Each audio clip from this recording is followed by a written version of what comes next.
علي قبت ويلك علي قبت ده علي قبت ده واسو عرري البابكي aan fagsoosiyay odaygii oo tuuray ku taalo oo aan arkay wiilkiisan ag joogo markii meeshii aan fiirinay meeshii waa aragnay markii damootan soo qabanay dadkii mootada ku qaadiyaan ahay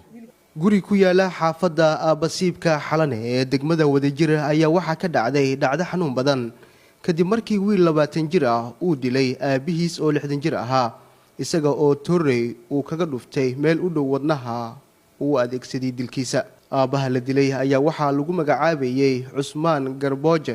waxaana uu ahaa tubeeste ku shaqeysta iibinta tubooyinka iyo sameentooda wiilka dilay ayaa waxa isna lagu magacaabaa Cabdulqaadir Cusmaan kaasi oo ka baxsaday goobta wiilka dilka u geystay aabihii ayaa la tilmaamay inuu yahay qof isticmaala drugska isaga oo maalmihii la soo dhaafay muran uu ka dhex taagnaa qaar ka mid ah dadka dariska la ah qoyska dilka uu ka dhaxdhacay ayaa Shabeelle uga warbixiyay sida ay wax u dhaceen aniga waxaan ka warmaa in la horto in ilaahi raaji'un mid oo suuq li islanahay garbood la dhahaayo oo suuqaas weyn isku dhacsineeni wiilkiisa isla cawadaan cishaanayto wax ku dhuftay mid toorey wiilkiisna waay anaga waxaan suuqan joognay telefoon aan soo diri asagoo oo la qaaday isbitaalka loo qaaday isbitaalka marka la soo celiyay xaafadda Ammaan asagoo meed ah wiilkiina waa baxsaday aniga halaasan ogahay marka wiilkaasaytooy waxaan ka warmaay booliis wala military wixii magaalada joog in la soo qabto hadii kala dhow walaalihiisa asadin dib kala asgaarsinaa wallahi waxaan maqlay wiilka horta ool gurigiisa qolka degan yahay guriga odaga waayo gurigood waa wiilkiisa waa ma wiilkaaga ducaas uu yahay tabanaan geynaysid guriga qolka deganaya leeyahay qolkiisa soo gal jiri waa iska fur jiri balwadna waa leeyahay wiilka jaada cunaa jaadkiisa qolkiisa ku cun jiri leeyahay odaga suxad buuri ata walaalihiisa raashin jirin waa gal jiri qolkiisa iska seexin jiri waxa la dhahay dhaladii qolka dhalada odaga iyo gabdhii isla fiirsay ku baashaaleen uu galay odagan banaanka u jiri marka dhaladii ninkaanay si amal cawad dhal mu fiirsi jirin beeca qolka ma soo galay ciyaalkii taa shaqay qaadeen waxa maqal kule odaga soo galay ciyaalkii dheen soo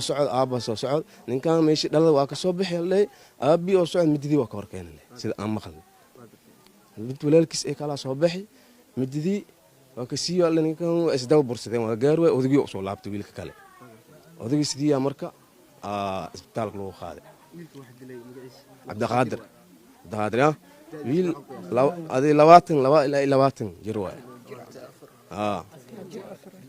20 meelaas 24 ilaa 22 meelahaas u jira wiil علي قبت ويلك علي قبت ده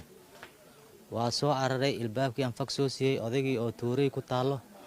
oo aan arkay wiilkiisan ag joogo markii meeshii aan fiirinay meeshii waa aragnay markii damootan soo qabanay dadkii mootada ku qaadiyaan ahay mootadii markaan ku qaadnay waa isbitaal oo korontada ku taa dawladda agtiis ku yaalan geynay markaan geynay odaygii waa jiifanay tuuraydii dhiigii hoos u dhacday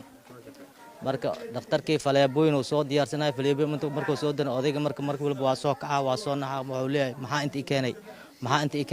keenay asigoo dhahay marka dambe BEC oo yiri adiga marka dambe sidii nafta ugu deysay laba jeer dhahay marka dambe nafta waa deysay adiga